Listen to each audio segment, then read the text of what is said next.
કોઈ પેલા ઘોડા પરથી ઉતારવાવાળી વાત જ ના કરી શકે, સિરિયસલી. અને એક સમય આવશે આ 11 વરઘોડિયા જે ઘોડી પર હતા ને, નેક્સ્ટ ટાઈમ જો પરમાત્મા એ સપોર્ટ કર્યો તો 11 હાથી ઉપર આ લોકોને બેસાડીશું, 11 હાથી ઉપર. આજે પણ વંચિત વર્ગના જે સમૂહો છે તે ઘોડા પર બેસે, મૂછ રાખે, સૂટ પહેરે તો અન્ય લોકો દ્વારા તેમના પર પથ્થરમારો થાય છે, તલવારો નીકળી જાય છે. એટલે સવાલ થાય છે, એક બાજુ આપણે 21મી સદી ડિજિટલ ઇન્ડિયા અને વિજ્ઞાનની વાતો કરીએ છીએ, ત્યારે બીજી બાજુ ગામડાઓમાંથી આજે પણ એવી સ્થિતિ સામે આવે છે જેમાં નાતી જાતિના ભેદભાવ થતા જોવા મળે છે.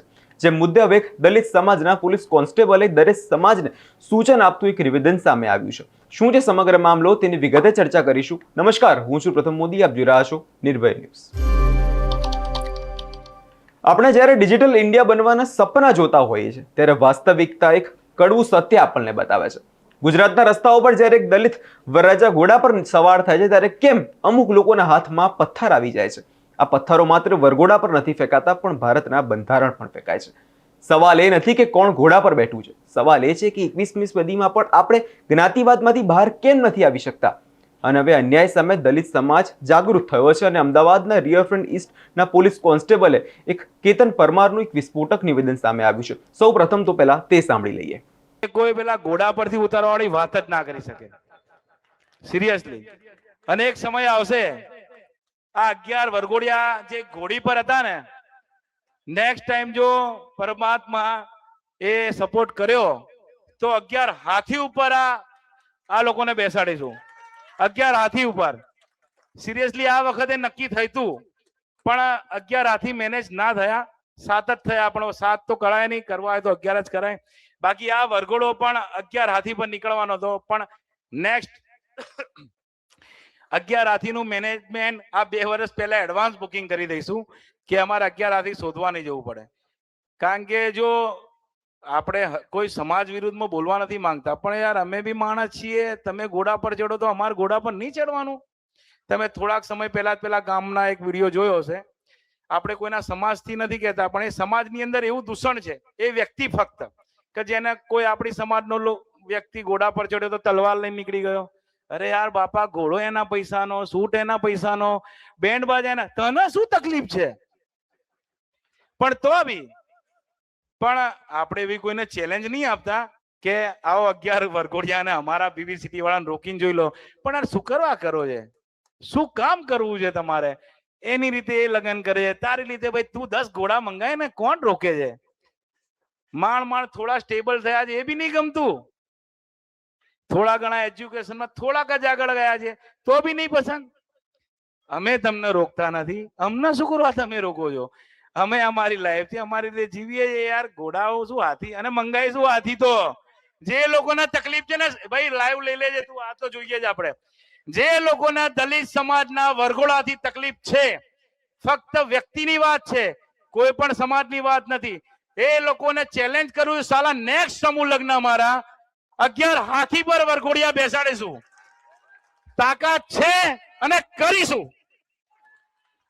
હજી બી કહું છું, કોઈ સમાજ માટે આ શબ્દ નથી, ફક્ત જાતિવાદી માનસિકતા ધરાવતા અમુક લોકો છે ને, ફક્ત એ લોકોને આ ટીમ બીબી સિટી તરફથી, હું એ ટીમ બીબી સિટી નો ફાઉન્ડર છું, અમારી ટીમ વતી ચેલેન્જ કરું છું કે કરીશ ને કરીશ જ.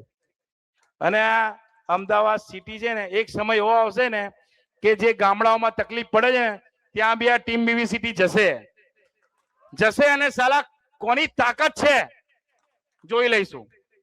હજી બી કહું છું, સાલા ક્રોપ કરીને આ લોકો વિડીયો વાયરલ કરે, ક્યાં ભરી જઈએ, પોલીસ કર્મચારી છું. કોઈ પણ સમાજને ચેલેન્જ નથી. સમાજની અંદર જે જાતિવાદી માનસિકતા ધરાવે છે ને, ફક્ત એ લોકો માટે છે.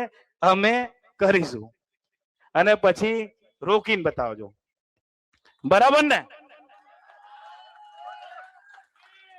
આગેવાનના નિવેદનને સમજવા જઈએ તો જેમને સારા કપડાં પહેરવા પર પાબંદી હતી, તે સમાજનો યુવાન જ્યારે આજે ભણી ગણીને આર્થિક રીતે સદ્ધર થાય છે ત્યારે તે પોતાના હક માંગે છે અને આ હક ગૌરવ સાથે જીવવાનો હોય છે.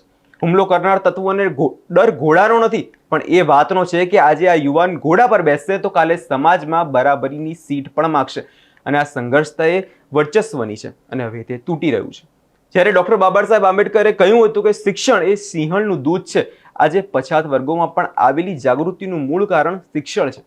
કેતન પરમાર જેવા પોલીસ જવાન જ્યારે સ્ટેજ પરથી કહે છે ત્યારે તેમની પાછળ તેમનું શિક્ષણ અને કાયદાનું જ્ઞાન પણ બોલતું હોય છે.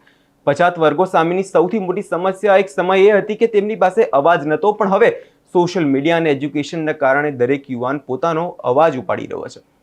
ઘણીવાર વરઘોડા પર હુમલા પર સમાધાન નામે પીડિત પક્ષને દબાવવામાં આવે છે અથવા આખા ગામનો તેમનો સામાજિક બહિષ્કાર કરવામાં આવે છે.